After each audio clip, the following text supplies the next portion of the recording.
Hey, welcome to Film Fanatics, three film geeks discussing movies new and old. My name is Dan. My name is Justin. And I'm Joe. This week, Melissa McCarthy goes for her first solo headline outing in Tammy. In a familiar plot, a group of kids find an alien and try to help him in Earth to Echo, and Eric Bana is being tormented in the latest horror film Deliver Us from Evil. In our top 5 this week, inspired by Earth to Echo, we'll count down our favorites that put children front and center. And in our triple feature of older movies, we'll take a look at The Amazing Spiderman, Joe's pick for old classic Transformers the Movie, and the Oscar A to Z takes us to American Beauty. I'm going to start us off with Tammy, which is our first movie in the new releases. But before we get to that, I just want to let you guys know and maybe discuss this for a quick second. This is actually the lowest grossing 4th of July weekend since 1999. Holy cow. So, wow. This summer of movies really, really disappointing. I'll say. On all sides, really. But at the same time, I mean, I like to think that the article that you mentioned from Box Office Mojo that talked you out of considering Tammy as a formidable box office success makes a lot of sense. We didn't really see a whole lot of the story in there. We saw one funny gag for like 3 minutes, and that was ultimately it. It took forever to get us a follow-up trailer, and basically was going off of the last trailer that we saw. It didn't really tell us anything more that was going on. Yeah. And it still made about $30 million this weekend, which actually speaks to how popular McCarthy is. Yeah, truly. Because you're right, the trailer showed us very little. Well, that's obviously what they were relying on, which is what I figured. Yeah. So with that in mind, let's get to that film now. And in Tammy, Melissa McCarthy plays the titular character, an Illinois fast food worker who loses her job at the fictional Topper Jacks for being late too many times, then comes home to find her husband having a romantic dinner with a neighbor.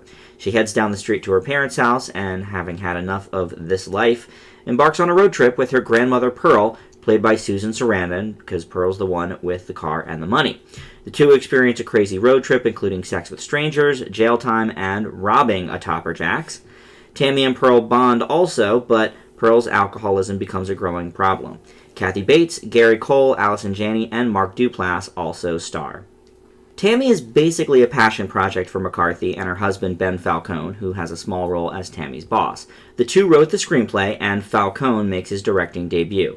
McCarthy is riding a wave of popularity, as we just sort of discussed, following two of 2013's highest-grossing comedies, Identity Thief and The Heat, not to mention starring for the last 4 years on the popular TV show Mike and Molly. So it makes sense that she would basically be able to write her own ticket and make whatever kind of movie she wants. Justin and I go head-to-head about McCarthy a lot, and I'm sure he'll get into his own issues with her during his review, but I typically like her. I think she's funny, and usually I can respect any comedian who isn't afraid to look like a complete buffoon for laughs, but Tammy is not the movie that McCarthy should have made for her headlining debut. For one thing, it follows basically the exact same formula of the 2013 films I mentioned, with McCarthy as essentially the same character, especially as she is an identity thief. With her star rising so fast, it's okay to give your audience some of what they love, but also introduce them to new sides of you, something that McCarthy has proven she has. Other than that, this film is D-U-M-B dumb. I'm not saying it's not funny. I laughed at a few scenes, sometimes even hard, but I didn't feel good about it. It's like the haunted house films. I can laugh at them, but they're just so moronic, it's hard to justify. The cast here is so full of great, talented stars, you kind of feel bad for them a little bit, reducing themselves to this movie, sort of like when Al Pacino did Jack and Jill. Ooh. You were just like, what is this guy doing here? So I'm sorry to say that Tammy gets a D+ from me. Oh. Justin, let's go to you. When Adam Sandler's vulgar quote-unquote comedy, That's My Boy, was released in 2012, a colleague from work called me out on the fact that I was being too harsh on the film. Though once I posed the question of what was remotely funny about statutory rape as the premise, he immediately fell silent. I bring this instance up because I feel precisely the same way about Tammy. Yes, the trailer is making use of what seems to be McCarthy's go-to fat slapstick comedy, makes for decent laughs, but the actual storyline of an annoying woman child on a road trip with her alcoholic grandma who repeatedly abandons and manipulates her just doesn't sound that appealing. Well, despite the atrocious, and I cannot emphasize that enough, writing, the ensemble cast goes above and beyond to offer up a couple decent and occasionally dramatic moments. Kathy Bates is a welcome addition to any movie, and her bits are probably some of the most entertaining of the entire film. Although the romance with Duplass is beyond forced, both McCarthy and Sarandon have a decent, albeit flawed, character arc. Unfortunately, this concludes with an overlong and somewhat ridiculous ending that will likely be made fun of for years to come in the same vein as Labor Day's Peach Pie. That said, I firmly believe that McCarthy fans should find some decent laughs out of this one, but I doubt many else will, and I also give it a D+. Joe, what do you think of Tammy? I'll just start off by saying that the biggest problem with Tammy is just it's not that funny. Yeah.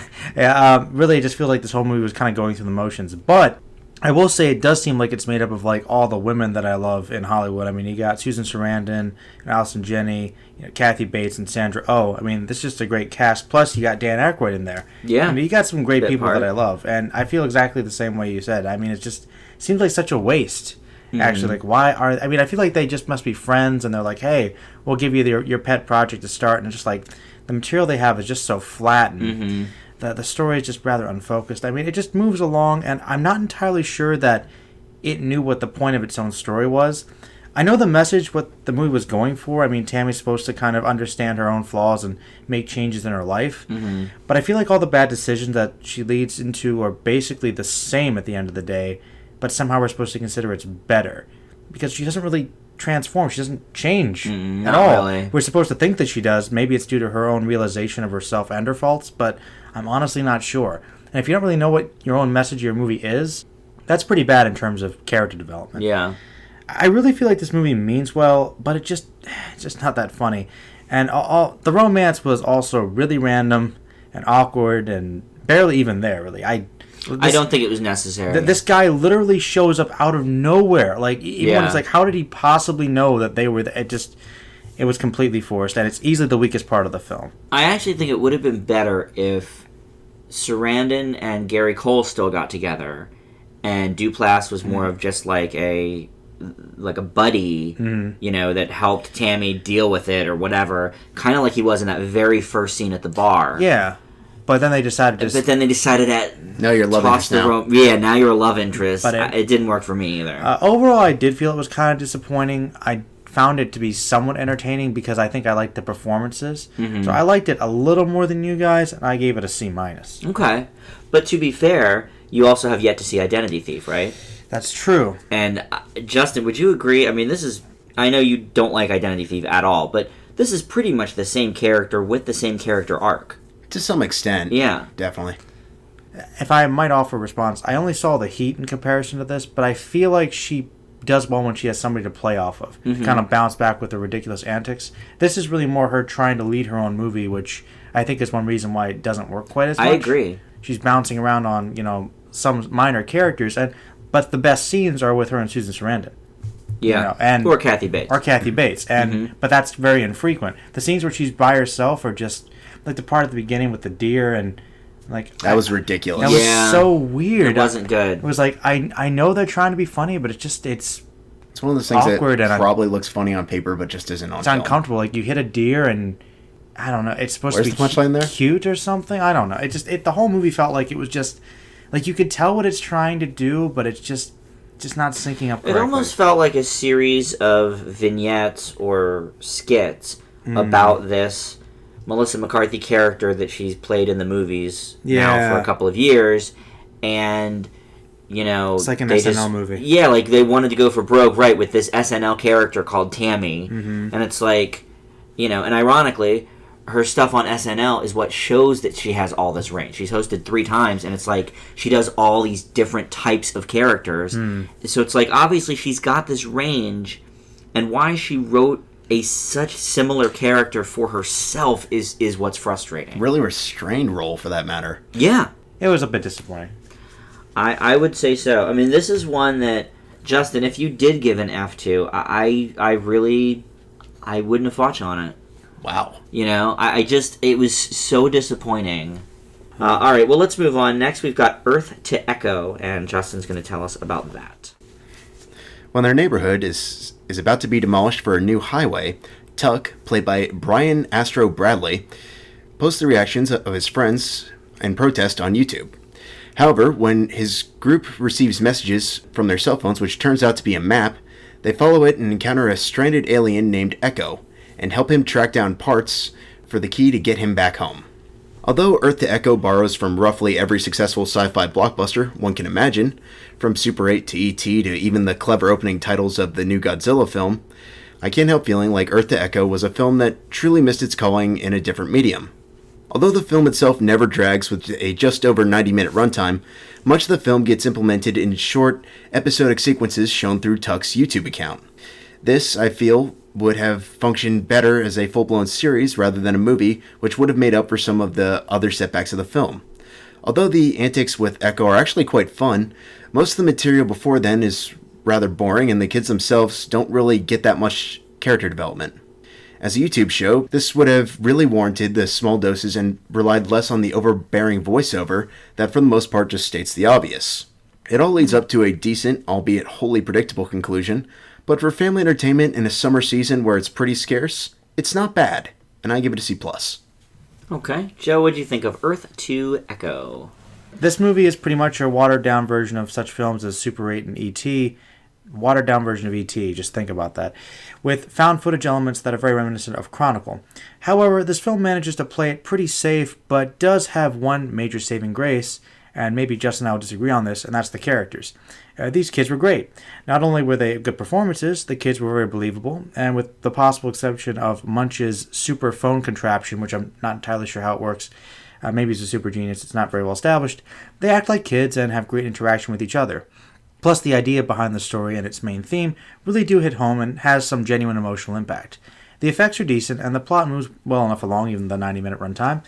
If it had tried to be a little more original, it probably would have gotten a higher grade. Still, for decent family fun, it's not bad, and I give it a B-. Well, yeah, we're doing our top 5 this week on movies with kids sort of front and center, and I think we'll probably hear later on, some of the ones you mentioned, and a lot of these great family movies of all time involve kids running around amongst themselves, getting into some kind of trouble. And Earth to Echo borrows heavily from pretty much all of them. But it does add the found footage element into the mix, which, though already established and getting old, is pretty new for the family genre. So it's going to be fairly new for the kids watching the film. The kids in the film are pretty decent actors, like Joe mentioned. I think the best of them is probably Bradley as Tuck. And they have good chemistry together, including the young female that's in the movie as well. But nobody, child or adult actor, is really a standout, nor are the effects. Echo's low budget shows throughout the film. I think it's cute and engaging enough for children who have never seen the films that Echo borrows from, and it will be a satisfying experience for them, but I'm not sure if their parents will feel the same about it. I also give it, like Justin, a C+. Other than the found footage, which of course isn't original on its own, I mean, everything in this movie is pretty much Cookie cutter, seen before, even down to the design of Echo. He looks a little bit like Wall-E, a little bit like Johnny Five from Short Circuit. They didn't even really have anything original to say with him, and I think that hurt it. I don't know. I think that he was a little bit different in the sense that he wasn't really a straight robot. He was more of a cyborg. That's true. Which is kind of cool. They kept some of the mystery where there are different functions. Like, we're not entirely sure how his technology works because we never actually do get to completely see the alien because I guess he can't survive in our world. So I thought that added a little mystery to him. He wasn't totally rip-off. Which I was actually hoping they would go further into with the movie. Obviously, at one point they ask him, "Are you a robot?" And he says no. Which obviously he looks really mechanical. So it's like, all right, there's a story there. Are we going to explore that? I guess not. I do like, I suppose, where we actually get to see his ship. Yeah, that was pretty cool. I thought that was a bit original. I don't want to go into spoilers here, but that's actually one big plot hole in the movie is where the main piece of his ship ends up being.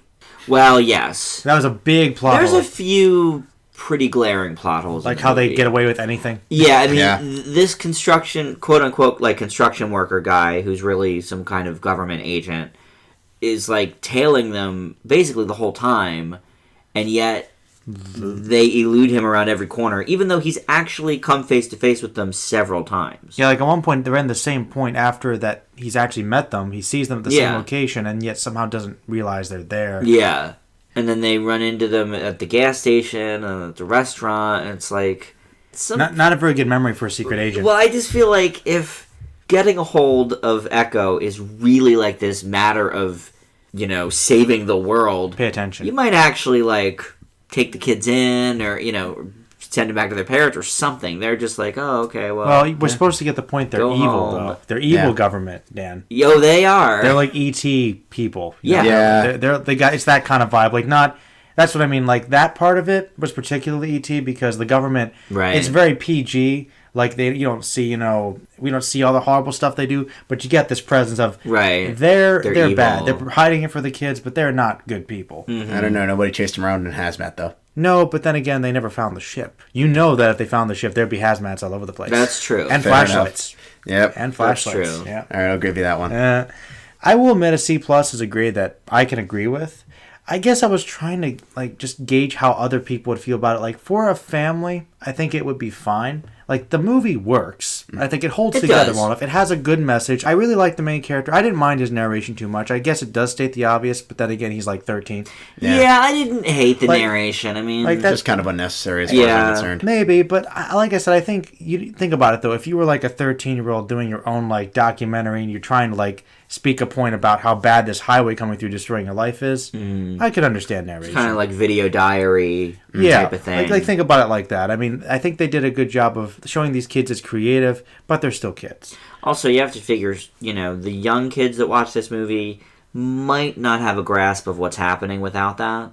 Yeah. Because he sort of speaks to not only what you see on the screen, but how they're feeling. Which I think is about fun. It. Like when he's heading home the message at the end of the movie, I was okay with that. When the one scene that I probably shouldn't like, but I did, was when he basically fast forwards an entire segment where it's just the girl talking to the alien. No, that was because funny. he felt embarrassed about her. Yeah. That was cool. Like, you know what, this part doesn't make me look cool, so we're just gonna skip past it.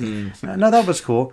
I just thought that the main theme really was very poignant. I liked it. The main message of the story I did think was good. Okay. And I really wish we could have gotten more details of it. Like maybe the movie could have been a little longer. I don't know. I don't think it needed to be longer. I just feel like some stuff needed to be fleshed out. I mean, I think it was okay. Decent. I just, it would have been nice if it was a little bit more original, I guess. Yeah, that was my biggest problem with it. But then I feel like based upon what they're doing, how much more original could they have made it? I guess that's true. It's like within its own contraption, it's kind of got to be unoriginal no matter what. But I don't know. Even down to okay, his name's Munch because he eats a lot.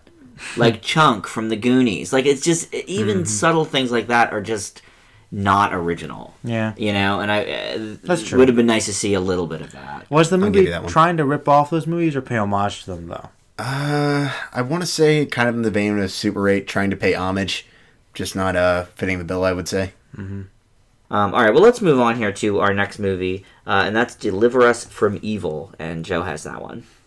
Deliver Us from Evil is a crime thriller / horror film directed by Scott Derrickson and stars Eric Bana, Edgar Ramirez, and Joel McHale. It was produced by Jerry Bruckheimer and based on the book Beware the Night. Eric Bana plays Ralph Archie, a cop whose time on the streets has slowly begun to affect his relationship with his family.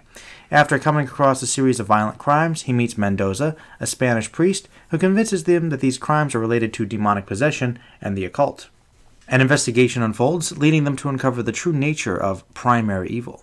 This film plays out like a gritty mystery thriller with elements of traditional horror. There are some genuine jump scares and a pretty good creepy atmosphere that does leave you unsettled. The plot itself does fall into some cliches in terms of exorcism films, but the balance of crime mystery seems to be the focus of the narrative, which really isn't that bad. Bana does a good job with his role, playing a tortured individual, even though he does have some of the rogue cop stereotypes. Ramirez does well too, but once again, is a bit cliche. The villain of the movie is actually very creepy, and there is some well-done practical effects that I could appreciate. I can't say that it's the best film of its type, but had it not been held back by tired cliches, it probably could have been even better, and I give it a C+. Okay. Well, Joe, I'm interested to hear what you think about this, because in a year where we've talked here on the show incessantly about marketing that misrepresents the film in its advertising, For me, this one takes the cake. Oh boy. I didn't even think about that. But yeah, it took out like the whole crime investigation element, and it's really more of a crime thriller than a horror movie. Like, with the exception of a couple scenes, it could almost just be like an investigation about the occult. Yeah. Well, and like the trailer, the main trailer anyway, there may have been others, but yeah, showed this little creepy owl, stuffed animal thing, seeming to terrorize Eric Bana's daughter. Which was only like one scene. Making it seem like this was like the 2014 version of The Conjuring, which was such a huge hit last year. You could see why, okay, it makes sense to do the marketing this way. I mean, in some ways it is. It's based on true events. It ends with an exorcism. It sort of revolves around a family. But like 90% of the film is completely away from the family. Yeah. And focuses on Ralph's life on the job and his own personal experience. Which I thought was kind of more welcome for me. I did too. Because I was expecting this really cliche, standard Conjuring, reminiscent thing. And I was just like, well, at least it's something different. Right.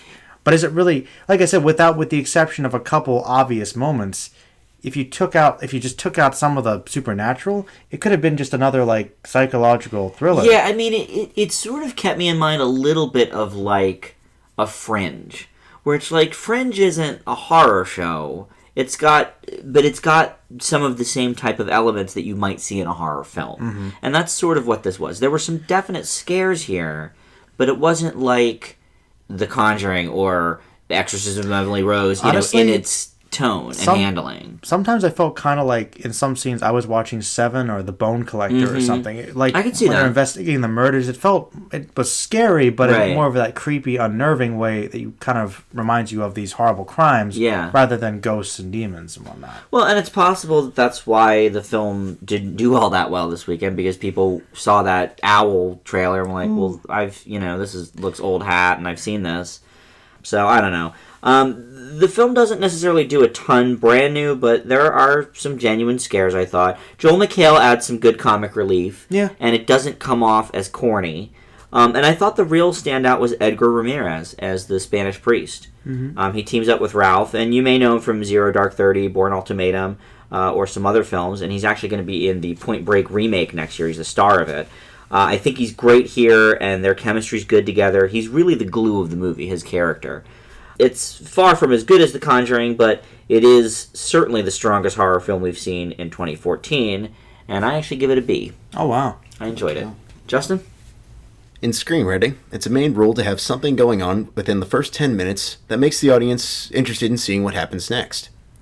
In Delivers from Evil, the film, no pun intended, delivers, but it takes a good third of the movie to figure out what on earth it meant, and the remainder of that time lost is spent in pure confusion. This is partially due to the strange cross-genre nature of the film, which is largely hit or miss when it comes to horror. It doesn't help that despite Bana and Ramirez playing interesting characters, the rest of the cast are largely paper-thin throwaways, particularly McHale as Bana's partner, who spends the majority of the movie making awful one-liners, and Olivia Munn as Bana's wife, attempting a New York accent and failing miserably. Her accent was terrible, but she was only in a few minutes of the movie, so I didn't even let notice that go. No, it was bad. Oh. The film never drags, but the overall choppy editing of the film as a whole never makes for an entertaining experience, and I give it a D. Wow. Sounds like a conversation to me. Big C plus big difference, D. Justin. So you really didn't care for the Joel McHale character. Oh my gosh, no. Actually, he was a lot better than I was expecting him to be. You know, I think that Hollywood isn't quite sure what to do with Joel McHale, because he's remarkably funny. He has The Soup on the E! Network, and he does Community, of course. And those are sort of like in his wheelhouse. But I've yet to see him in a movie. This is the first movie I've seen him in where I sort of thought, okay, he's bringing himself into the character. Like he did the Spy Kids 4, and like he's done these movies where it's like, I think he's just doing them to get his name out there and get that paycheck. People know who he is. People know who he is, but I don't think cinephiles know who he is. You know what I mean? Nah, Community, I think you're right about that. You know, is a cult hit, but it's certainly not I thought high on people's. It's been low rated for all of its years, with why NBC just canceled it. That's weird. And Yahoo brought it back. Yahoo brought it back, but I mean, it's a cult hit. You know, it's not a ratings grabber. Because I mean, I know a lot of people that like it, so that's news to me. Yes, but we're young. Oh. And we watch these types of shows, That's true. He's far from a household name, so I think he's just kind of inserting himself into these movies. What about to try and Soup? become that. Soup's pretty big. It's been around for a while. It's been around for a while, but I mean, it gets okay ratings for a cable show that airs once a week on E, but it's like, again, it's a niche audience. You know what I mean? Justin, did you not like him, like his performance, or did you not like the character? Because I could see the Probably character. a little bit of both. I mean, he was just... It's like I said, the majority of the side characters are just basically these really, really painfully underdeveloped characters. Like, his character basically is just a stereotypical, oh yeah, I'm a New York tough guy. But that was kind of his point. Which is kind of his point, but there's nothing to it. I mean, I thought he was likable enough, personally. I thought he was fine. Like, he was just kind of the smart alecky partner, but I thought that he learned to tone it down. Like, you could still tell that he was trying to be serious enough as a cop when he needed to be. To be fair, the antics of Banna and his partner, they were a little bit borderline on cartoony. Like, Mikhail has, like, he's, like, got this weird obsession with getting into knife fights when obviously he should have a gun, and, like, Banna's got, looking for trouble. Yeah. Like, the way they dress with the chain and the reverse baseball cap. I mean, I know that some cops might do that if they're, like, trying to be a little Beyond more cliche. low key, but it's a little bit out of left field. The only thing that I thought was kind of a little corny about their whole dynamic was at really the very beginning. And sort of, when they were talking about the Boston, why are you wearing a Boston hat in New York? Like, that to me was like, okay, what am I in for? But to me, that was the only time that really was like that. And the rest of it I was okay with. Mm-hmm. The stuff with Banna's family, that was the worst part for me of the whole movie, which is why I thought it was funny they built the whole marketing campaign around it. You could have cut that out, honestly. I didn't mind the daughter part, like, towards the end where she goes missing, but the part where, like, she's hearing noises in her bedroom and the owl stuffed animals making noises like that, part I didn't like. If you think about it, even if there was, like, some spiritual elements there, they weren't really there because, as far as we know, it's only focused on one person. Right. And that's the threat. As they explained. So, I mean, but I guess he could have powers which could allow him to make the hoot, but I feel like he could just go in there and steal the daughter and let's be done with this. That's what I mean. Yeah, like, I would have rather them do that, because that part, at least, that gave him a concrete reason to focus up, really figure out what's going on. So, Justin, you thought this was among the worst of the horror movies this year. Definitely up there. I mean, it's better than Devil's Due. What'd you give that? D as well. Oh. I gave that a C-. I thought that was okay. This has not been a good year for horror. Just Oculus, no. the paranormal marked ones. I'd forgotten about a lot of these. Yeah, really? Yeah. Devil's Due was pretty cliche. Well, we're all across the board on this one. Yeah, this is... Justin, I didn't think you would dislike it that much. Any movie with Bit of a a shock. Doors soundtrack can't be all bad. But, Wow. By the way, that was very distracting. I mean, like... depending on the usage. Yeah, I thought it was okay. I actually hate the Doors, so What? when Oh I my. hear them, it is like a horror movie, so I was like, okay, I was right in line with that. You hate the Doors? I don't like Jim Morrison, I should say. I mean, like their I'm not a huge fan of them, but people are their strange. musicianship, but Is I it- don't like Jim Morrison. They got some or classic his songs. lyrics. Yeah, I like a couple of their songs, but They probably use like... LA Woman I like, which they didn't use in the movie, but That's true. I thought it was pretty decent. Hey, I guess. to be fair, I was flirting with a B-. I was actually flirting with a B- as well. I'm surprised you liked the gore and stuff. Because, like, there was some intense... It was pretty intense, and I saw it by myself, and I thought it was pretty scary. There was some pretty Yeah. scary stuff. You have to admit, Justin, the practical effects were pretty good. No, I mean, for not relying on CGI, totally on board. The thing that kind of bugged me about the scares a lot was it kept doing the exact same thing, extreme close-up of some strange demon thing for like half a second. Yeah, I wasn't so into that. I mean, it does scare me when they do that, but that's, It catches me off pretty guard, but I overdone. can't say I'm like legitimately terrified. Yeah, It's a I agree. cheap kind of Yeah. jump scare, I'll admit. Like, but first time, okay with it. 3 more times following that, not so much. the cheap jump scares weren't that great, but the creepy atmosphere I thought worked. I agree. All right, well, up next is Fed Up, and this is a Katie Couric produced and narrated documentary about the obesity epidemic in America, focusing particularly on children and specifically attacking sugar and its related conglomerates. Fed Up has some startling revelations about the products we know and eat on a weekly basis, but a lot of it doesn't seem as earth-shattering as the film thinks it is. Who would have guessed that soda and fast food is making our kids fat? Joe, did you know that? I had no idea. Well, Are you in for a treat? Are you in for a treat with this movie? Oh, no. But when it gets into more detailed statistics, it drives the point home better, though it also feels like a news report from time to time, likely due to Korik's background. Fed Up's most effective portion is when it's discussing the politics of the big food lobby and how it's affected what Americans eat, especially in our schools, where parents can't make the decisions for their children.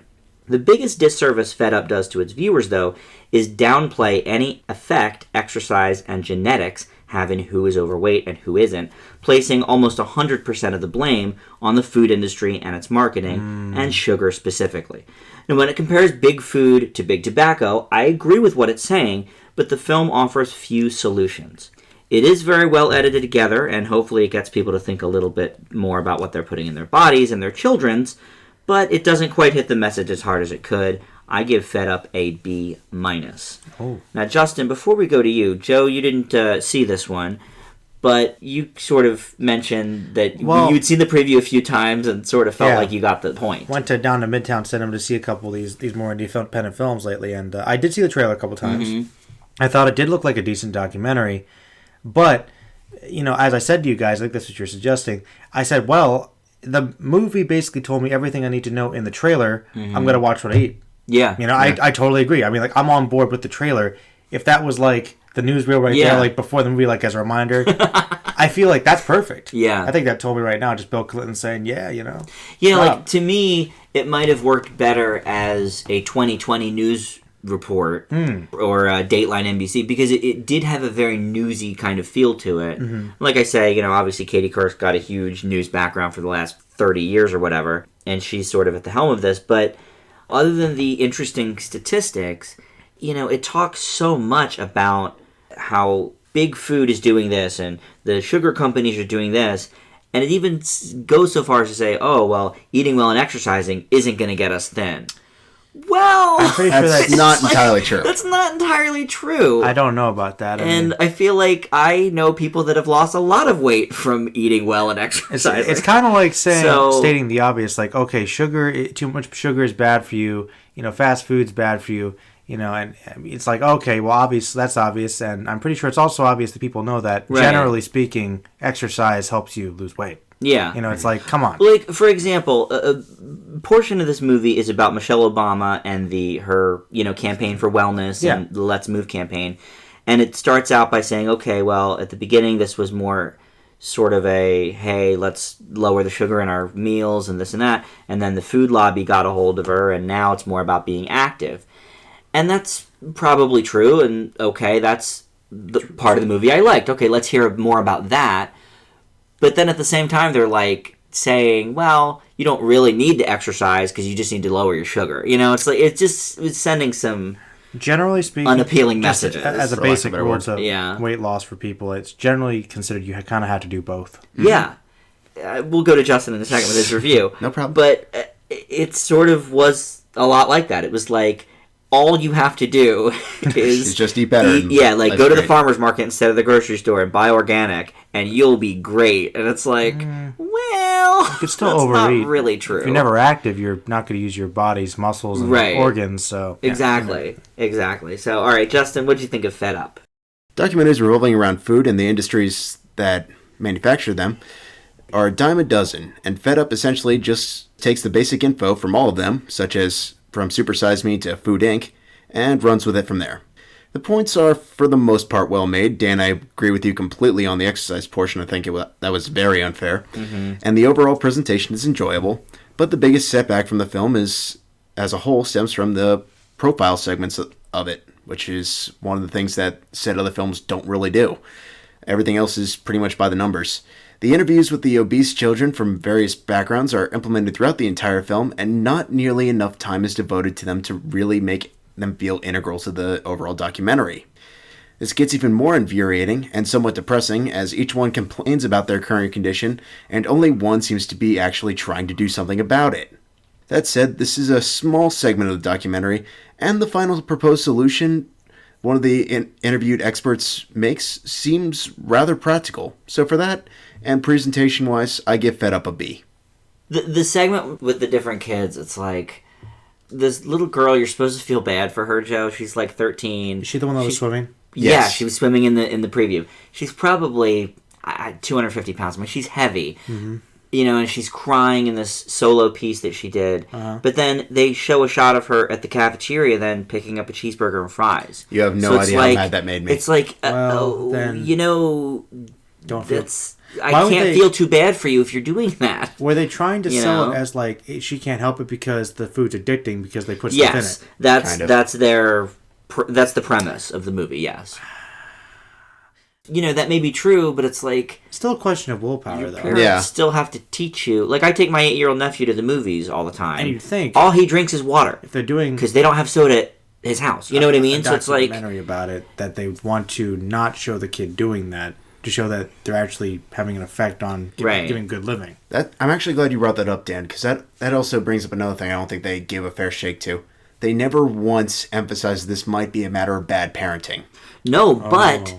you do get that sense from the one kid, the 13-year-old that's like real big, whose mom then they interview, and she's like, well, you know, we do what we can, but I mean, you know, we slip and we buy, you know. And then in another scene, it's like they view the shopping cart of one of the families, and it's like, it's all this terrible food. Ugh. Yeah, the documentary kind of makes the point like, well, this is what we're conditioned to do, and you need to, you know, we all need to stand up and say no. And it's like, yeah, but you can still make you can still make a decision at the supermarket buy chips. to buy, yeah. But then the other part, Justin, that was really annoying was when they would compare different foods. Mm-hmm. Like, Joe, they would say that a yogurt has the same amount of calories and the same amount of sugars as, you know, like a bag of chips or something. What? And it's like, okay, that's fine, but then what am I supposed to eat? It offers no solutions other than fruit. I mean, I'm not an expert. I can't eat fruit and vegetables for all three meals every day. You like, do need protein. Yeah. And, you know, you do need carbohydrates. So it's like, that's fine that yogurt's bad, then what am I able to eat? You know, it just... I highly, highly doubt that, you know, a little thing of yogurt is going to be as bad for you as a bag of potato chips. Right. I'm pretty sure it has less fat in it, at least. And part of their point was there's different calories. There's good calories, bad calories. Big shock. Calories we all know from fat. that. Wow. Yeah. Right. Right. But that the sugar is the same. Like, it was all about how awful sugar is, which is probably true. Honestly, but, a little bit of sugar isn't bad. But yes, and fruits and contain fruit has natural sugar, which right. you have too much of that is still bad for you. Correct. So it was just, I think it was all over the place. I think it did a bit of disservice to people who really want to get healthy and maybe don't have the time to do all of this stuff. But guess what? They walk to work, or they, you know... This might be a weird example, but Biggest Loser. People can do it. They brought up The Biggest Loser as a negative in the beginning, saying how, now weight loss is for entertainment.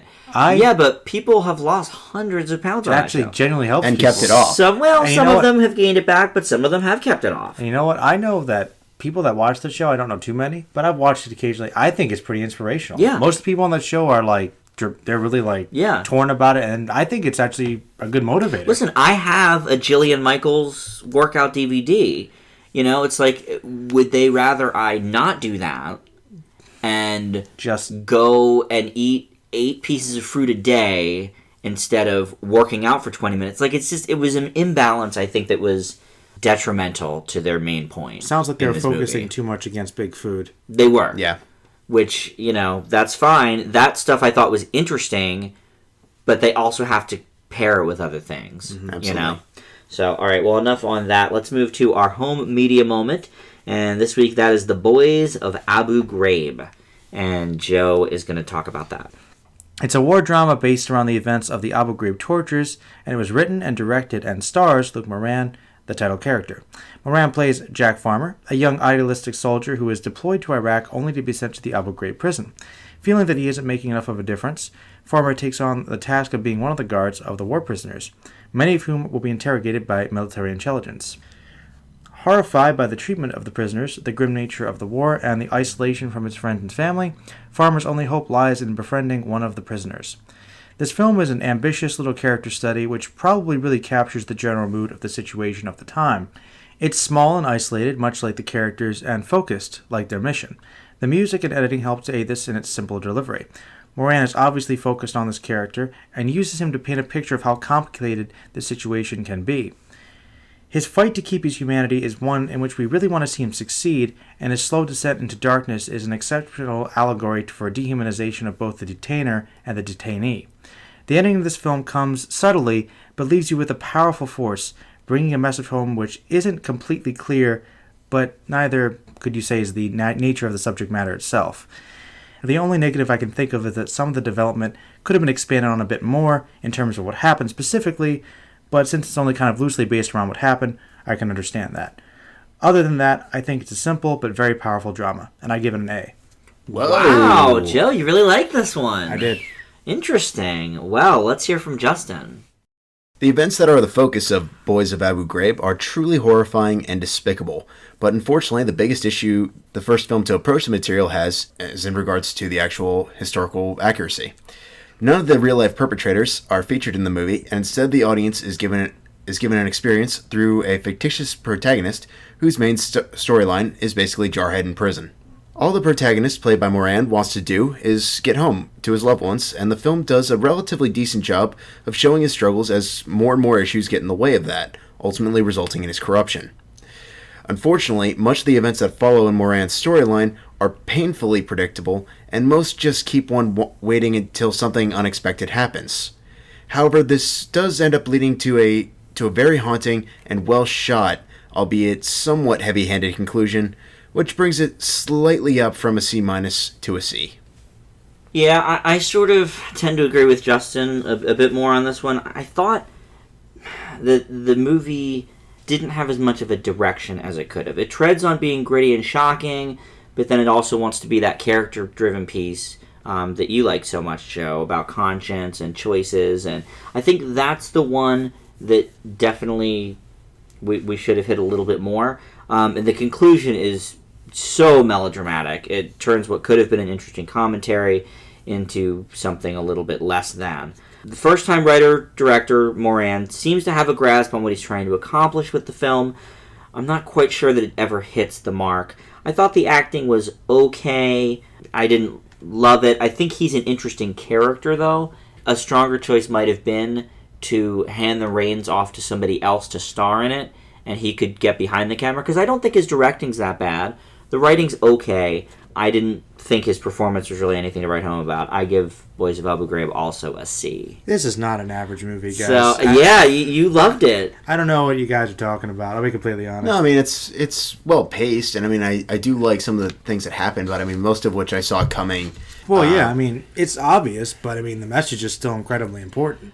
I think, I mean, really, it's the first time anyone's tried to do an actual interpretation of it. And, it's not historically accurate exactly, but it's kind of supposed to be a loose representation of the story, not a factual account. Yeah, I definitely didn't mind that it wasn't based on actual people. You had mentioned that in your review, Justin. I didn't really care about that so much. As all three of us noted when we talked about this, I did not know much about this at all before watching it. Really? So... You really didn't hear about this? It was 2003, right? And 4. I was 13 and 14. I had better stuff to be... I had other things I was focusing on. Well, Justin... Dude, the Iraq War was when I was about 11 or 12. I knew what was going on. I remember that was all over the news, man. That was, not Iraq, but the Gulf War. But yeah, Persian Gulf War. Iraq Part 1. Not to mention... Yeah. That I don't know. I mean, I remember hearing about it, but I mean... now I want to raise my grade, because I feel like that's really... I shouldn't give the film that same grade, because my issues with it were not anything like that, I guess. I don't understand what you're getting at here. I was less impressed with the acting and the film being at odds with what it wanted to do. I think you had other issues with it that I didn't find. I didn't care that it wasn't but I think the real people. We're still relatively on the same page. I mean, acting was okay. I mean, it wasn't anything fantastic. It was kind of like... Well, Sean Astin. Sean Astin did a good job in the two scenes he was in. Okay, but I mean... Honestly, he lasts about 10 minutes, so... Yeah. And he was in 2 scenes. Joe, I'm really glad that you like this. No. Because we haven't had a lot of A's on this show this year. No. So even though I don't agree with the grade, I think that it's awesome that you liked it. I thought it was a great evolution to his character, like how he became the man that he hated. He saw this guy thinking, Yeah. wow, how could he have possibly gotten like this? And he becomes that man. Yes, I could see it being a little heavy-handed, but I didn't mind it. I thought it was powerful. Maybe a little melodramatic, okay, but I think there's a really good message here. I think that character was good. Some of the side characters, really didn't need to be there. Yeah, I mean, that was fine. It was like, yes... They weren't even in it that much, I could anyway. see some issues with capturing the boredom as opposed to inside, but it was all these different factors leading into kind of what drove him to be this way. It wasn't just one thing. If you wanted to focus on just the torture, he wasn't the guy doing the torturing. He had kind of an outside perspective. That's true. Even as they say, you're just a soldier, you just follow orders. And he came into conflict with that. I think that there's a lot of stuff going on under here. So you really liked his inner turmoil, Yes. his conflict with That's what he I needed was to focused do. on. I really liked that. Maybe there were other issues I didn't pay attention to, but I saw it as just, focusing on his evolution or de-evolution. And, I mean, just the things that happened to him. I mean, I thought it was just really executed well. That's good. I'm glad you... I'm sorry I didn't feel the same about it. It must be something about the historical dramas you guys don't like. Because what was the other one? The Kennedy one? I really give like an A-. Oh, yeah, to. Parkland. I Parkland. think you gave an Parkland. A-2. We both gave C's to as well. Something Yeah. up with that. You guys just don't appreciate history, I guess. I guess not. Which is... Or perhaps the execution of it. I don't know. No, I mean, I will admit I do tend to like those kind of stories. I really like Jarhead. Yeah. I've always liked that type of story. It's character studies, Justin. It's the type that I like. And I thought this was a well-done one. Maybe an A is a little too high, but I really didn't think there was much wrong with it, personally. All right, well, let's move into our top 5. Happy note. And that is, this week, the top 5 movies with mainly child casts. And we sort of set the cutoff as, like, entering teenagehood, treading on maybe being a little old. So we were looking at probably age 13 or so and under, and mainly kids in the cast. So let's start with Joe for this one. Number 5 is Monster House. This is a movie where I really say that I was very surprised when I saw it because it was something that I was kind of forced to watch. I was dating a girl at the time. It was just kind of something to put on with her younger siblings. Yeah. Something. This could be lame. I had no intention of seeing this movie, but I enjoyed it. I really liked the characters of this movie. I liked the interactions. I thought that it was very genuine and also had some genuine scares. It was a real surprise for me. I actually thought about Monster House. That's a great movie. Number 4 is Super 8. I mean, we've talked about this one before, but, great characters, great cinematography, cool story, a little bit of homage. Maybe it's kind of a, Earth the Echo done better, but just a great story, and I can say, well-made film overall.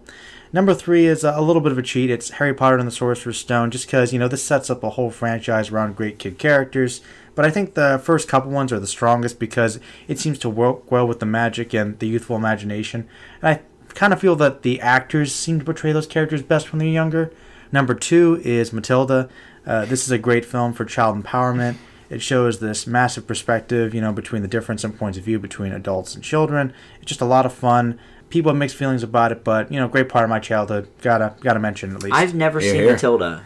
Danny DeVito, man. I know. I know he's in it. Directing and He's acting. the father in it. Does that? Yep. Mean Okay. Daddy. We should have a Danny DeVito marathon at some point because you Yes. talk a lot on this show about. I don't think we've ever actually reviewed a Danny DeVito movie on this show. Is that true? I think it might be. I can't think At of least any. not one he's majorly involved in, no. No. I like your choice of Harry Potter.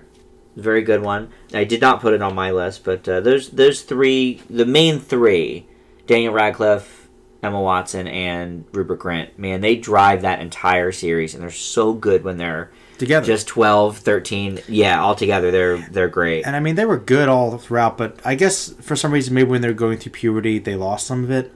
All right, well, I have 2 honorable mentions, just because they're movies that Uncle Buck. I haven't seen in a long, long time.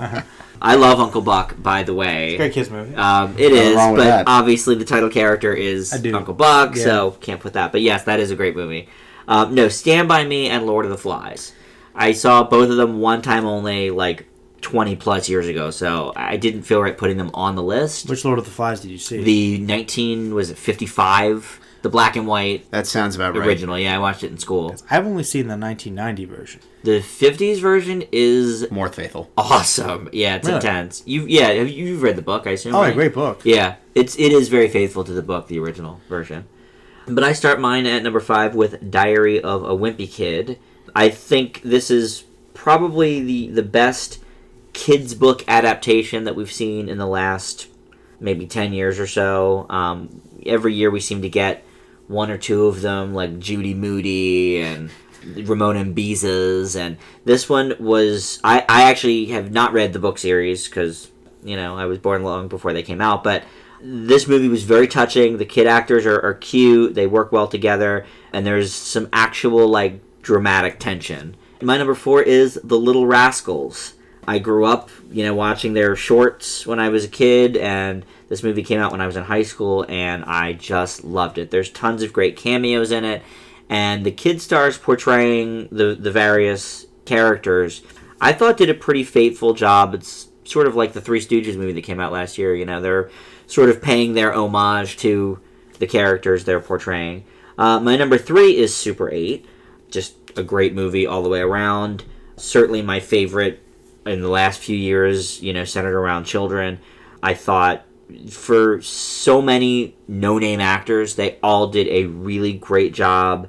And the adults in it are really good as well. Of course, Kyle Chandler as the lead's father. My number 2 is The Goonies. One of my all-time favorites as a kid. Some of the ages tread a little bit maybe on being over 13. Not sure, but there's definitely some youngsters in there. I sort of think of Super 8 a lot with The Goonies, whole group of no-name actors working well together, going on an adventure. So that's my number 2. Justin? Well, Dan, I also have an honorable mention, and that is Attack the Block. For anyone who's not familiar with this was a British low-budget horror movie, and it sort of focused... sci-fi horror, I guess I should say. It basically focused on these kids who are sort of like street thugs, and they're not the most likable at first, but once we have this supernatural alien get into it, we see them sort of fight in this kind of ghetto way, and it's really cool because the kids that played them are actually from the kind of areas that the film focuses on, so it feels very down to earth. And the only reason I couldn't put this on the list in good conscience is a lot of the supporting cast is older. Some of the kids in the movie are 10. The main one is probably 16. But I guess I should get to it. My number 5, Super 8. Simply put, it's basically the Goonies meets E.T. and possibly even a little bit of Godzilla thrown in there for good measure. Really loved the kids. Really thought they were true to life. I know, Dan, you like to make fun of this with the Transformers movies. When chaos is going around, they got dirty, and in Earth to Echo, the kids were clean the entire time. Yeah, that is true. Yeah. The kids in Super 8 got messed up. Yeah. They were next to a train crash, so... They definitely were, and it showed. Number 4, I'm playing a little fast and loose with this, but I think you guys will forgive me. How to Train Your Dragon. Yeah, they're a little old, they're but... teenagers, aren't they? They're definitely teenagers, but I don't continue. know. Okay. Obviously, we've said on the show many a time, this was a complete surprise. I really like the characters in this. My only real issue with it is I feel like a lot of the side characters in How to Train Your Dragon get underplayed. I think it's a bigger issue in the sequel. But I honestly hope that despite How to Train Your Dragon 2 being what it is, we will eventually see a third movie at some point in time. My number 3, much like Joe, is Harry Potter and the Sorcerer's Stone. This was unquestionably the best movie of the bunch. Chris Columbus absolutely knew what he was doing with this. He worked with them to the T. They got their roles. I was not convinced that Daniel Radcliffe was going to be a good Harry Potter until this movie came out, and I was sold. My only regret is Columbus wasn't able to do the rest of the movies. Yeah, they should have just stuck with him. Absolutely. Yeah, the first one is one of my favorites. The first 2 are pretty solid. Number 2, E.T. Seeing everything from the kids' perspectives, the way Spielberg shot this movie is absolutely fantastic. Several scenes could be considered iconic from this, and if nothing else, I am so glad the sequel was never made because it would have completely destroyed the mythology. Yeah, it would have been really dumb. That's the game. No, it's not. Oh, God. Listen, don't you worry. I played that game for No. hours and hours when I was a kid. How? Oh my. Why? Well, because you never actually found what you were looking for, so it's like we just had to go walking around for hours. Getting nothing accomplished. It was it really it the lives worst. up to his title of the worst video game ever made. All right, Joe, what is your number one? Well, my number one was going to be Little Rascals. Oh, great movie. Because Little Rascals, I think, really embodies, like, if you're going to think about a movie that is made for kids, by kids, I feel like Little Rascals, both the originals and this movie, it's a great homage to it. I think it captures it, but it does update a little bit. And the kids are great. They're a lot of fun. And they kind of have that youthful exuberance, but at the same time, they're still kind of smart. Yeah. So it's really clever to It's see. a really cute movie. It's really, I think it's just like kids for kids movie. I feel Mm-hmm. like that is the movie to go to. But I have to at least mention, because I wasn't sure if I was going to be allowed to put this on the list, but Land Before Time, the first movie. Oh, okay. They're all dinosaurs, but they're all kids that are obviously like below the age of 10. And just seeing their interactions is very believable. And just that movie's just so tragic, seeing these kids by themselves. It's pretty fantastic when you think about it like that. But Nice. that's Don Bluth for you. Had to at least mention it. So Yeah. live action animated, maybe it's a tie, but they both be number one for different reasons, I guess. Okay, nice. Well, my number one is E.T. We sort of talked about this a little bit, like, because only two of the three children are really children. The older brother's easily a teenager, but Yeah. Elliot and Drew Barrymore, and really E.T. himself is probably a kid, I would say. Maybe he's not. Maybe. Maybe. I actually never thought about it till right now. They've tried to do this sort of a take so many times. Obviously, Earth to Echo this week, but The Last Mimsy and Aliens in the Attic. Have all had this like kids finding an alien and becoming friends with them and that kind of thing. But E.T. just was the template. This was the movie to see when I was a kid. I was 5 when it came out, and it played for literally a year at the theater. We went many times. I love this movie so much. I saw it again in theaters for, I guess it would have been the 30th anniversary? I guess it would have been the 30th anniversary a couple of years ago, and it still holds up, just as well now as it did back then. It's a little bit long, I think probably especially for kids in this day and age. I still get a lot out of it, and that's my number one. You can't top the flying scene. No, you can't. My number one, what can I say? My all-time favorite movie, Stand By Me. It's a great adaptation of a really, really okay, but not fantastic Stephen King novel. Brings it to life beautifully. Really showcases the talent of its cast. Kiefer Sutherland is a fantastic villain. Will Wheaton, if you can forgive Wesley Crusher, does a great job here. Oh, yeah. And, really does show how much talent River Phoenix had before he was gone all too soon. And Yeah, he was a really talented kid star. absolutely. And, despite having a rather dark epilogue in the books and somewhat hinted at in the movie, just really, really great, a really great slice of life coming of age tale. Stephen King writes kids very well. He does. He really does. You forgot Jerry O'Connell. Must I forget? Great person when he was fat. Yeah. Fat Jerry O'Connell. Yeah. Good old Vern. Right? All right. Well, good lists all around, and all of these better than Earth to Echo. Yeah. For sure. Yeah, we can all agree on that. All right. Well, now it's time for our triple feature of older films. And a couple of notes before we go to this. Number one is we'll be doing our listener choice old classic coming up in the next couple of weeks. So if you do have an old classic idea for us, it just has to be more than 2 years old. Let us know about that. We have several nominations in so far, and we'll be watching either one of them or maybe your suggestion. So let us know that in the comment section of the page here or on the Facebook group at Film Fanatics with an exclamation point. And the other thing I want to mention before we get into our new classic, which is The Amazing Spider-Man, is we have sort of a new wrinkle to the new classic now, because previously the criteria was Justin and I had to give it a B- or higher in that sort of range. And many of the ones we've watched, Joe had not seen before, so sort of makes for interesting conversation on the show. New to Joe, we had seen it before. But we're getting to the age now in the middle of 2012 where Joe has seen a lot of these movies. He started getting to see movies for free, and so we've thrown Joe into the mix now. And so now, just 2 of the 3 of us have to give a film a positive grade, as you may hear with The Amazing Spider-Man. This is a 2012 reboot of the franchise with another origin film, this one directed by Mark Webb. Andrew Garfield takes over the Spidey character, Emma Stone is Gwen Stacy, Rhys Ifans as Dr. Curtis Connors, Dennis Leary is Gwen's father and captain of the police force, and the film also includes Martin Sheen and Sally Field as Uncle Ben and Aunt May. In this first installment of the new series, Peter Parker gets bitten by a genetically altered spider and, of course, becomes Spider-Man, all the while trying to romance Gwen, avoid her father, and save New York City, and indeed the world, from the Lizard.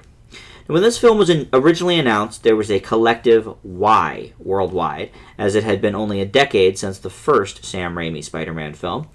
I was with them, but then I saw the film. Much like the difference between Tim Burton and Christopher Nolan's visions for Batman and Gotham City, Webb and Raimi have 2 different styles and are telling 2 different stories. And, as comic book fans know, the Amazing series is a separate one from the original series and has its own universe. I'm a fan of the first 2 Raimi films in the trilogy, and Spider-Man 2 of his is still my favorite of any Spider-Man film overall, but as we discussed earlier this summer with The Amazing Spider-Man 2, this first one is surprisingly good.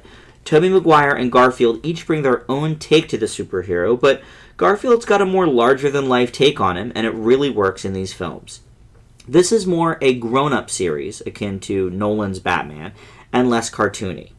Now, Joe should have led this, but as we do our triple feature, one of us leads one of each, and Joe's got the old classic with Transformers. So I'm going to hand things over to him and leave Spider-Man with an A-. Oh. Joe? All right, The Amazing Spider-Man. This film is another interpretation of Marvel's flagship character. The grittier, more down-to-earth version is more aligned with the more recent version of the character from the past couple decades. Garfield's Peter Parker is less of an old, nerdy cliche than Stan Lee's original comics, and a bit more of a universal version of the character. He's smart, but not overly brainy. He's sensitive without being overly whiny, and he does, most importantly, have Peter's sense of humor. The plot is heavily influenced by the Ultimate Comics, which is a more updated version of the young Peter, and considered by many to have contained some of the character's best stories. This includes his parents' disappearance and their connection to Osborn, as well as classic versions of the characters, such as Lizard and Captain Stacy making an appearance, so it's kind of a good combination of both worlds. Emma Stone also is one of the best versions of Gwen Stacy that I've ever seen, which is actually, believe it or not, fairly complex, believable, adds to the plot, and has some really good chemistry with the lead. The romance is one of the strongest elements and leads well into the sequel. The cast in general is great. You know, Martin Sheen, Sally Field, we got some great ones there. I mean, really great picks there. I think Webb really knows how to utilize music well here due to his background. He's got some good experience, and he has some fairly close-cut, editing or good camera work. And for the most part, it does make some decent action scenes. This is a strong version, though it's not without its problems. You can tell the writers had a hard time deciding what to reveal and when, and some elements are left kind of unexplained due to a reliance on hope for future sequels, no doubt, making this one suffer a little bit as a standalone film. Kurt Connors, though an interesting character, is a bit underdeveloped. Once again, there were some scenes that were definitely cut. Some scenes are questionable, such as Peter's skateboarding sequence. I understand this shows that he has new abilities and his enjoyment of them, but it's still, somewhat necessary. The hipster look of the character may be Webb's way of nodding to the fusion of geek elements with hipster culture, which Justin actually pointed out to me in a recent conversation, which could potentially make the film a little dated. Still, time will only tell there. It also does rush the origin a bit, though this is probably due to Sony knowing that most of the audience knows this stuff and wants to create a separate entity. There's also some corny things which don't really jive with the tone of the film, such as all of New York's crane operators aligning perfectly at the same time to aid Spidey. It's uplifting, don't get me wrong, but it's kind of dumb if you think about it. Overall, though, The Amazing Spider-Man is a very good film which presents a character excellently and the stories which are closer to the comics and establishes itself fairly well as a new storyline. And I also give it an A-. Nice. Justin? I considered The Amazing Spider-Man the most frustrating film in 2012 to review, and now 2 years after the fact I find myself still torn as to my overall reaction to the film. While I can forgive the decision to reboot the franchise to keep copyrights, I really can't on the decision to bring Mark Webb, very funny Hollywood in his last name, into the mix. As much as I did enjoy 500 Days of Summer, I still can't say in good conscience that the man's sophomore attempt should have been a superhero film. Although I do applaud his attempt to tell a darker Spider-Man story, all he really does in this one is give a couple subtle hints of something bigger to come in what he hopes will be in multiple sequels. Which brings me to one of my bigger issues with the film. Neither of the leads really seems to fit the part. Stacy, who's an incredibly intelligent character in the comics, is rather goofy and awkward in this, and Garfield, in contrast of Maguire's more realistic Parker, reduces him to being an angsty nerd, trying to fit in but often getting into childish antics that would make High School Musical, particularly with one particular basketball stunt and the notorious skateboarding scene, proud. That said, when the two are together, there is some pretty remarkable chemistry, which is no surprise given the last film from the director. Though I do have my gripes with this movie, and believe me when I say that Joe and I have devoted hours that would probably accumulate to a week's time on this debacle. After 3 separate viewings, I always leave with the feeling that I saw a film with promising franchise material, and I leave it with a C+. Alright, I'm sorry. Emma Stone is so good in this movie. I don't think that there's anything wrong with her portrayal of Gwen Stacy or her character. And the whole basketball thing, I know you had a problem with Peter Parker playing around as he's learning his powers, with the basketball and the bullies and stuff. That is exactly how a teenage boy who's been bullied would react. So I don't know why you have such a problem with those types of scenes in this movie. Because it basically reduces him to being a cartoon character. It never really flows. Like, for example, Spider-Man 1, the original Raimi film. He fights Flash. There's not some goofy little, catch the basketball, Flash. Oh, no, can't get it.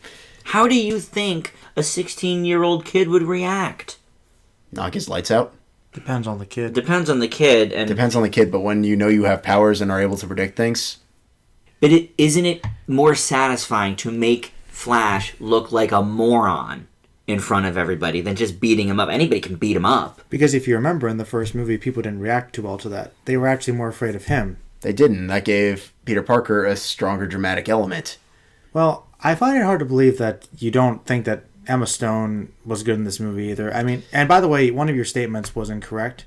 Gwen Stacy was never portrayed as a smart character. She's ditzy. I don't know. I mean, scientist, worthy competitor to Peter, as far as I can tell from every single interpretation I've seen circa 1960. She was not really a scientist. No, she was kind of a ditzy character, a party girl. If she was a scientist, it was a name only. This honestly was the most well-rounded I've ever seen. You want me to pull up archive clips?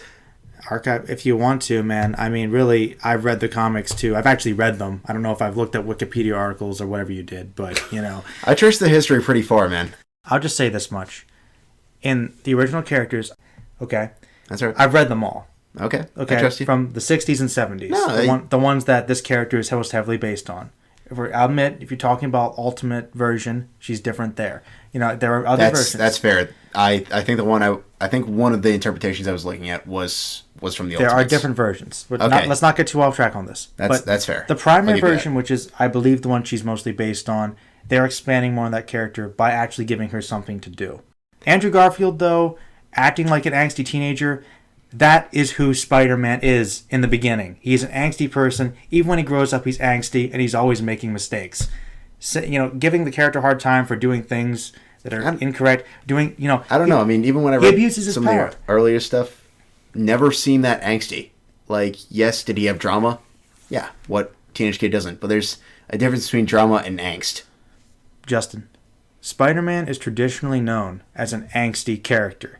Every other comic, he's moaning about how horrible his life is and how everything is his fault. And he lashes out at people all the time. And he bounces back with that through his humor, which is what the character did in this movie. Can I point something out, though? Please. Regardless of how Peter is in the comics and how he's portrayed in the movies, I do have an issue with Justin. You always claim what a jerk he is in this movie. And regardless of how he's portrayed, correctly or incorrectly from his comic book persona, he is typically not a jerk in this movie. There's a couple of scenes where he's, a little too snarky maybe. The parking lot scene obviously is famous for that. But stealing the ID? That's not jerky. That's sneaky maybe. I don't know. Got a guy thrown out of Oscorp the hard way. He Sure. wasn't going out of his way to ruin this guy's Right. day. I mean, No, obviously, just doing it for selfish gain. the point is, look at it this way, Justin. If you really have a problem with that scene, it was an inconvenience to that guy. Eventually, they're going to be able to find out somebody stole my ID. Oh, you can actually intern here now. Eventually, it can be corrected. Your biggest problem was the portrayals. Is there anything else that really bugged you? It doesn't. Well, like I said, I'm not really sure Webb was the right guy for the job. I'm not sure if it would be right for him to leave at this point because he's already done 2 movies. You might as well finish what you started. I thought he was fine, honestly. I think his direction's. I understand where you're coming from with some of the indie scenes, but correct me if I'm wrong. Isn't he kind of an indie-ish director He is. anyway? 500 Days of Summer was And that's I guess Justin's point in him not being right for the job. Yeah, yes, you had a big problem with him diverting, but I mean, sometimes they see a rising director, they say, you were good at this, let's see if you can do this. So there have been plenty of other directors that go one direction, go a different direction, and it's no big problem. And some people can do that. And I have zero issue with somebody taking on a bigger project that's out of their element. And I'm all for Mark Webb taking on a variety of different projects. Honestly, I wish after a couple Spider-Man movies he would consider that. I'm assuming he's not going to do all 6. He's planning on doing a couple more, but yeah, I think he'll hopefully let it go into the ring to somebody else. Honestly, though, other than definitely the scene where he's the skateboarding thing. The skateboarding thing in the I don't even know where he was, warehouse or something, empty barn, I don't know, Condemned building. Condemned building. Other than that, what was so indie to you about this movie? I don't know, quirky, awkward humor. Spider-Man. But that's the character. He's trying to tell a gritty story, but he's trying to tell it in this kind of like indie environment. He's still very much in 500 Days of Summer mode. If you think the romance is the strongest part, it is. I was going to say. But you don't like either the characters or their actors, apparently, so I don't really understand how you like the romance either. So... That's a good point. Yes, I think both characters are flawed, but when they do come together, they do have really good chemistry. Like people. Like people. Separately? Like not so real world people. I think that you might be nitpicking these movies a little bit. And I mean, we had a discussion a little while ago, which I think I should bring up. Sure. Because about his attachment to the Raimi film. Yes, and you really solidified this for me, Justin, when you said that one of your favorite scenes was the really dumb one. Not saying that you liked it because it was dumb, but it was very cheesy. It's very uplifting, which is more akin to the overall tone of the Sam Raimi ones. And I believe you admitted that you had a little bit of bias with this one because you really do hold those movies in high esteem. That's a good point. I should have brought that up in my review. I'll grant you that one, Joe. Because I do think that's a little bit of a factor. I do prefer the Sam Raimi movies. I mean, Spider-Man 2 is a mighty hard act to follow. I think one thing that really holds the first one back is that it has to do the origin again and reestablish it. And when it really just wants to start off with the Sinister Six, right. which is what everybody wants, but you have to spend a good half an hour, 45 minutes to hold it back, which is once again why things are rushed, which I think might be one reason why some people have issues with it. We're going to wrap it there, and we have a couple more movies to get to. Obviously, some differing opinions on The Amazing Spider-Man. But next, we're going to do Joe's old classic, and that is Transformers, the movie. Transformers, the movie, that is the animated one. It's a 1986 animated sci-fi action film based on the popular toy and cartoon franchise, taking place between the series' second and third seasons. It features the voice talents of Peter Cullen, obviously, as Optimus Prime, as well as Eric Idle, Casey Kasem, Robert Stack, as well as some of the greats such as Leonard Nimoy as Galvatron, and the final appearance ever of Orson Welles as the evil planet-sized transformer Unicron. Taking place in 2005, it's very different than I remember it personally. Yeah. The Decepticons have taken over Cybertron, and the war with the Autobots has come to a much deadlier front. Several Autobots die, including Optimus itself, spoilers, leaving the Matrix of leadership without a leader and keeping the Autobots together. Meanwhile, Unicron, an evil planet-eating transformer of ancient origin and mysterious power, has set his sights on Cybertron. The only thing that can stop him is, of course, the Matrix of leadership. This film is an obvious cash grab at the height of the show's popularity, but it is entertaining. The plot is basic enough to keep those not indoctrinated entertained, and the animation by Toei Studios is, of course, excellent. The voice actors bring energy, and the techno/hard rock soundtrack is mostly enjoyable, though some songs don't quite match certain scenes, as Dan pointed out, and I can't really disagree with him. The biggest problem with this movie is that it actually feels pretty rushed, with a plot that, despite its epic narrative, doesn't really represent the best aspects of the cartoon. Most characters aren't established enough for new viewers to care that much about them when they die, and for those who do care, well, the deaths are done with almost no time to take it in. This does reflect the nature of the movie, making up a plot to get rid of our old characters so that way we can sell a whole new toy line. technically making this film the end of the Generation 1 era. Most episodes of the show have better written plots than this, honestly, even if they are dumbed down a bit in terms of violence. Still, the movie has heart and introduces enough new elements to keep fans happy, and I give it a B. Justin, what do you think of Transformers the movie? I have to give a great deal of credit to Transformers the movie for two reasons. The first being that the focus remains on the Transformers themselves, and the second that they don't attempt to become a 2.5-hour epic. This keeps the movie flowing steadily and really allowing audiences to witness a really good visual experience that I would argue has no comparison from an 80s animated film. The action moves smoothly without any real form of stiffness and delivers a couple emotional moments with some real intensity. Unfortunately, much like Bay's films, the action does tend to wear a bit thin near the end, but it's still fun taking in all the celebrities that lent their voices to the film and a deliciously tacky 80s soundtrack. In a stark contrast to the contemporary franchise we have now, Transformers definitely has the touch, and I give it a B-. Well, unlike you, Joe, I never really watched the Transformers much growing up, but my brothers did, so it was on all the time, and I saw enough of it. Seeing the visuals of this movie and hearing the sound effects and the voices, I was 8 years old again instantly. It was quite the throwback. I like that this film is pretty unflinching in really upping the ante for the world that the cartoon series created. Like you mentioned, it kills off characters, including beloved ones, with no hesitation, and simply moves on from there. It gives me a slight appreciation for what Bay tries to do with his live-action films, as obviously he has some sort of reverence for the original series and film, but this is the best Transformers film I've ever seen, so perhaps he hasn't taken enough cues. Letting the robots really shine and shying away from the more human element was a very refreshing thing that Bay hasn't quite mastered. The voice acting is good, and the animation, while not incredible, is on par with how the series looked, just on a bigger budget. And like you, Joe, I give Transformers the movie a B. I thought it was really good. I'm glad movie. It was. It was fun, and I mean, these things were huge back in the day, which is why the series is huge now, because a lot of the film buying public is of, their late 20s to maybe early 40s, where they grew up watching the Transformers. Mm-hmm. How do you think Bay does with the source material? Because I don't know if we've ever really gotten into that. I mean, I'll be honest, I'm not a Transformers expert, but I was more of a Beast Wars guy. That was a little after your time. I remember hearing about Beast Wars. A lot of controversy there. But no, in terms of the mythology and like some of the history and like the general characterizations, Michael Bay or somebody on his writing team knows something. Mm-hmm. There's definitely something there. Like some of the key elements are there. Optimus is Optimus. You've got the Matrix leadership. You've got Sparks. You've got... I think they're hinting at Unicron with his newest movie. Yeah. I mean, there's definitely stuff there.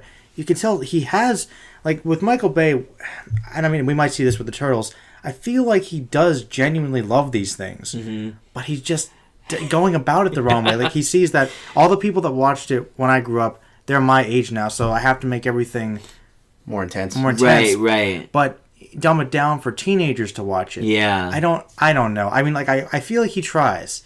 There's something there. I agree. He doesn't. Because I saw elements of it in this cartoon version, but this is clearly the best of the bunch. And I think that's because, as you said, it focuses primarily on the Transformers.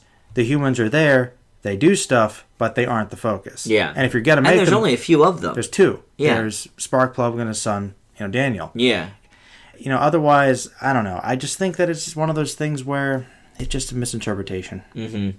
Well, this was a good pick. I enjoyed watching it. Mm-hmm. I'm glad you did. Yeah. All right, well, we are running short on time, so let's get to our Oscar nominee, and that is American Beauty. This one was up for 8 Oscars at the 2000 ceremony, winning 5 of them. Best Picture, Best Director for Sam Mendes, Actor for Kevin Spacey, Original Screenplay for Alan Ball, and the Best Cinematography. And it was also nominated for Actress, Annette Bening, Best Score, and Editing. Quite the pedigree for this one, and Justin's going to tell us about American Beauty. Meet Lester Barnum, played by Kevin Spacey. A depressed man whose wife, Carolyn, played by Annette Bening, couldn't be any less attracted to him, and Jane, played by Thora Birch, who hates him.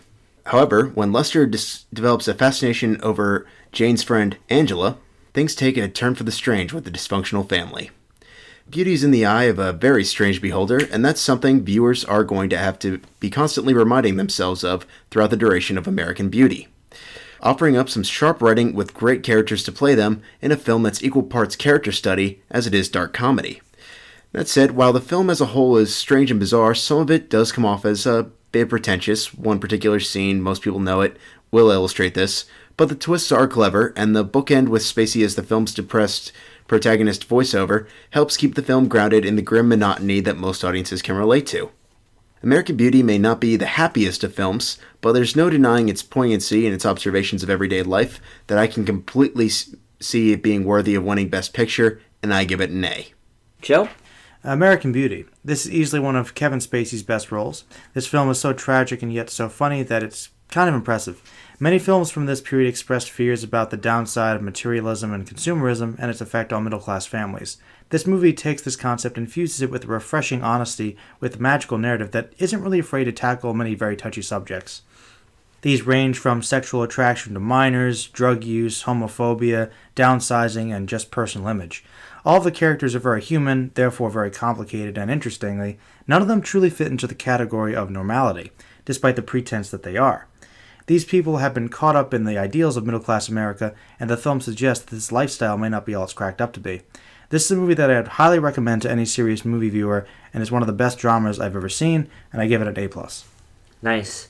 Well, for me, American Beauty is maybe the best Oscar nominee so far of the almost 50 that we've seen. It's unbelievably heartbreaking, but hidden in between are actual uplifting moments, particularly in Spacey's character's incredible arc.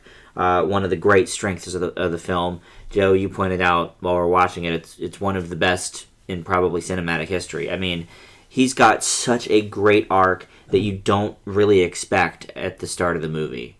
The acting is top-notch, most notably, of course, from Spacey and Benning, but also Chris Cooper and Thora Birch.